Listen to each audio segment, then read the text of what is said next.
Success అంటే అది, celebrity హోదా అంటే అది, సెలబ్రేషన్స్ అంటే అవి, స్ఫూర్తి పంచడం అంటే అది. అందుకే కామన్ మ్యాన్ విఐపి అన్న తేడా లేకుండా అందరికీ ఆయన ఎవరెస్ట్ అంత అండ. ఈ విషయం ఆయన రీ ఎంట్రీలోనూ స్ట్రాంగ్ గా కనిపించింది.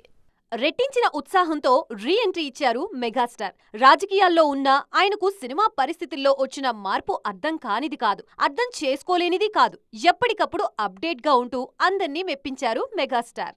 మెగాస్టార్ హోదా వచ్చాక మల్టీ స్టారర్ చేయడం మామూలు విషయమా? అలాంటి భేషజాలు ఏమీ పెట్టుకోలేదు మెగాస్టార్. సైరా నరసింహారెడ్డిలో అమితాబ్ ని గురువుగా స్వీకరించారు. అవకాశం వచ్చిన ప్రతిసారి చెర్రీతో కాలు కదిపారు. అంతేనా, హీఈస్ మై బ్రదర్ అంటూ వాల్తేరు వీరయ్యలో మాస్ మహారాజ్తో పూనకాలు లోడింగ్ అనిపించారు. ఆ వెంటనే టార్మార్ టక్కర్మార్ అంటూ సల్మాన్తో గాడ్ ఫాదర్లో మెప్పించారు. ఇప్పుడు లేటెస్ట్ గా మెగా అనిల్ ప్రాజెక్ట్లో వెంకీ మామతో కలిసి కనిపించడానికి రెడీ అవుతున్నారు. అప్డేట్ కావడం అంటే జస్ట్ ఫిజిక్ పరంగానో మరో రకంగానో కాదు, ట్రెండ్స్ ని ఫాలో అవుతూ సృష్టిస్తూ ముందడుగు వేయడమే అనే మాటని ఫాలో అవుతారు మెగాస్టార్ అంటోంది ఇండస్ట్రీ.